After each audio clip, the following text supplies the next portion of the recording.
So is X3 going to remain on top this desert season? Let's talk about the 2021 lineup from Can-Am.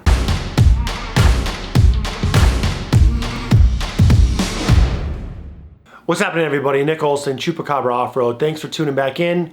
And let's get into this 2021 lineup that Can-Am just announced for all their new X3s. So for the 2021 model lineup, unfortunately for Can-Am, it's mainly a BNG or a bold new graphic release, as we like to call it in the dirt bike world. So to be fair, Can-Am's made improvements every year to the X3 since it's released in 2017. So this year is a little bit of a letdown compared to previous years. So as consumers, we're always wanting more. We've been getting these updates, and it was a little bit of a bummer just to not see much improvement at all with the addition of one new feature, which we'll get into in a second. So I was hoping to see a few more improvements so that Can-Am owners wouldn't have to spend thousands to get their cars completely dialed for some real off-road riding. So the only real news for Can-Am for 2021 with the X3 lineup is the addition of their Smart-Shox adjustable on-the-fly Fox suspension, very similar to the Polaris LiveValve dynamic setup. Come to think of it, I think there's some guy on YouTube talking about this a while ago, predicting it was going to happen. Prediction number 3, we're going to see more Fox LiveValve suspension on another OEM. And the obvious suspect you think would be Can-Am. They've been using almost exclusively Fox suspension for quite a while now. I think it's the future. It only makes sense that Can-Am would have it. I mean, Shock Therapy already has a version that's essentially live now for you X3 customers. Why not offer it? I don't think they need to get a whole GPS type of setup like a Ride Command, but I think that's exciting technology. I think the Can-Am customer is probably really excited about it, and then at least starting off with a 1, 2-seat and 4-seat option and a high-end offering, maybe the XRC, would be a slam dunk for Can-Am. Yes, I know I predicted it, I know. I wasn't Nostradamus by any means. It was kind of expected. We saw that Fox was initially launching this technology with Polaris a few years ago. Then Honda released it earlier this year, so not surprising to see Can-Am and other OEMs jump on board with this technology. So the Smart-Shox are a 2- and 4-seat model of the X3RR 195 horsepower models, and this update or upgrade for the suspension technology is going to run you about $1,700 more than the standard RR model. Now Can-Am is claiming this system is more refined than Polaris because it uses 9 sensors and it is adjusting the rebound on the fly along with the compression, which is something that the Polaris does not do. And it's updating it quicker, up to 200 times per second. So sounds like it's just a more refined version of the Polaris LiveValve. So for Can-Am, they're calling it a comfort mode, sport mode, and sport plus mode. But for Polaris, it's comfort, sport, and then firm. See, they're McDonald's. I'm McDowell's. Huh? They got the golden arches. Mine is the golden arcs. Now see, they got the Big Mac, I got the Big Mick. We both got 2 all-beef patties, special sauce, lettuce, cheese, pickles, and onions. But they use a sesame seed bun. My buns have no seeds. So there you go, guys. The only difference is sesame seeds. Adjustable rebound dampening on the fly. I'll walk myself out of here. So if you guys have been following the channel, you know that we've got a couple LiveValve Turbo S's. We love the technology. We had our shocks resprung and revalved by Wayne Israelson, who is a true suspension guru. His company, All Tech Motorsports, did a phenomenal job on our cars. And we've raved about this technology. We love having it. We've used it all over the place, and we really like how it works. We did a video earlier this year with Wayne where he gave us some of his thoughts about LiveValve technology, the future of it. We're going to go ahead and play that clip at the end, and we're also going to link that video in the description below. Check it out. It's my favorite video we've done of 2020. Wayne gave us so much information. We learned a lot.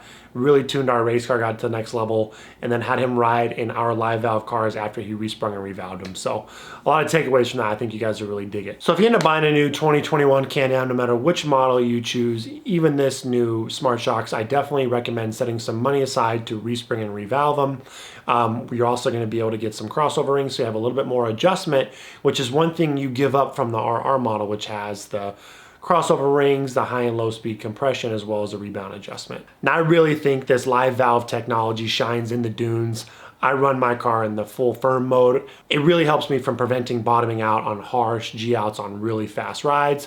But you guys that play around on the rocks, or you guys that really run without the sway bars, are really going to dig it too, because you're still going to get all your articulation and a soft setup, but if your ride somehow gets faster pace on some sweeping roads, you can quickly stiffen it up on the fly. That's just really the beauty of it, is it works in almost any condition. And with these side-by-sides, they're really designed to be taken and driven anywhere in any condition. And if you're in a place like Sand Hollow, you're in the dunes, and then 5 minutes later you're rock crawling. So hard to beat it. I'm really excited about it. It's cool that Can-Am finally added this to their mix X3 models. So as for the rest of the lineup, it remains pretty much unchanged. Like I said, you've got your base model at $18,999 for your entry-level X3 with 120 horse. Your entry-level XRS 72-inch wide Turbo R model is still $22,500, and then you've got the RR model still at 195 horse, all the same feature benefits, essentially just a couple new colorways at $27,600. So the RC edition for 2021 is $29,799, just under $30K. It's got a new colorway, a lot of the same feature benefits as it had last year, and was really hoping they would do a 4-seat model on this, but unfortunately, we got skunked 4-seat, guys. So 2-seat model only, good looking car, and it's still the only X3 that's going to come stock with 32-inch tires. So after seeing the new lineup, guys, I'm really feeling even more confident about putting my deposit down on the Speed. At $32K, that's pretty comparable basically to this new Smart-Shox version RR. And even though I would be giving up the LiveValve suspension, I'm getting a legit roll cage, full doors, a 4130 chromoly suspension kit, a much better designed chassis, the magic 120-inch wheelbase, more storage, more fuel, and also, let's not forget, 225 horse. So I was kind of hoping for a little more with the Can-Am. I was really hoping that they were going to beef up the frame and add 32-inch tires, at least to all the XRS offerings. I really think that most of the customers would easily pay more out of pocket when they purchase this, so I don't have to deal with spending all this money to upgrade the car to really address all these weak points that are pretty well known and established at this point. So I think this really leaves the door open for Polaris. They're going to be launching their 2021 models here pretty soon. I think they have a shot. Who knows? They could really surprise us. We'll see. But we'll definitely follow up later once they launch their new models, and we'll talk about how they stack up to this 2021 Can-Am lineup along with the Speed. So let me know what you think below in the comments, guys. Are you happy with the 2021 lineup? Were you expecting to see more? Comment below. Thanks for watching as always. Please like and subscribe if you love the content. We've got a lot more coming your way.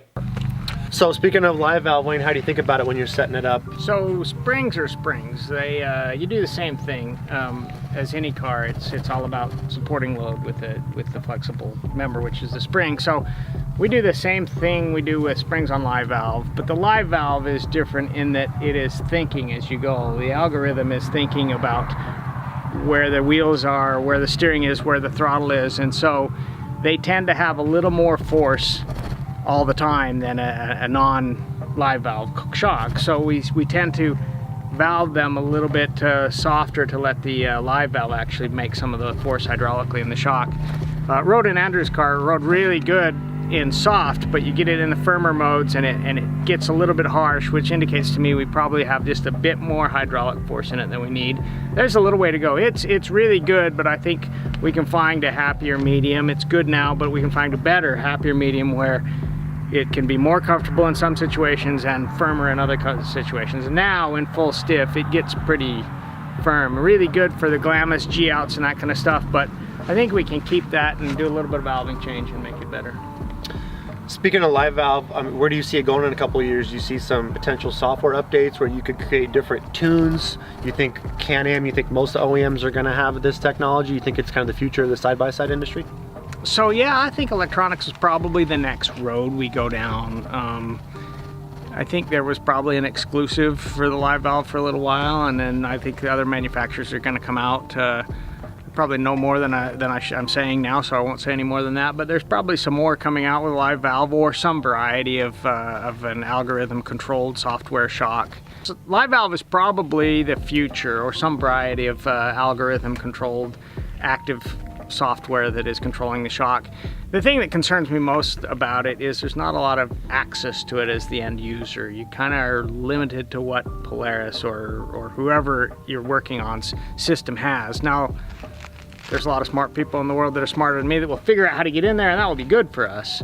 But at this point, we kind of have to hydraulically or mechanically match what they've done to make it work. It will be good at some point where we can get something working good hydraulically, and then put the live valve in to kind of have a little more and a little less on either side, rather than bring the mechanics to that central point, I guess, if you could say. In some previous videos, I feel like when I'm trying to relate, is this worth the extra money? I think that's a big question in the community right now. Like, I think a lot of people have a lot of curiosity. They know it's probably better. They assume it is. I know that's a difficult question to answer, but I think about, I feel like with a bigger, heavier car, with a 4-seater in particular, and if you're like us, we do like to go all over the place. Like, we plan on going to Moab this year. We go to Glamis, we go, you know, Sand Hollow, and kind of all different types of terrain. You think if you're like that, if you're into exploring a lot of different types of terrain, and particularly if you have a heavier 4-seater, that it's especially beneficial? I mean, that's a loaded question, really. It's really a pocketbook question. I mean, it's always nice to have more tools in the toolbox, even better tools in the toolbox, and LiveValve is just a better tool.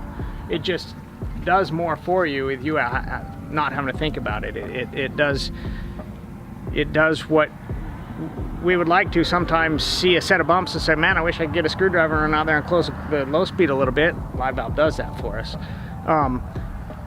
Is it worth it? If you're scraping by to decide whether you're buying fuel or going riding or buying diapers, it's not worth it for you. You can have just as much fun in something that doesn't happen. If you're not, and you're in a position where I can afford to buy whatever I want the best of the best, it's worth it, because it is the next thing. It is technology that will help you have more fun in your car. And that's really what they're all about, is to have fun. So yeah, I think it's worth it if you can afford it.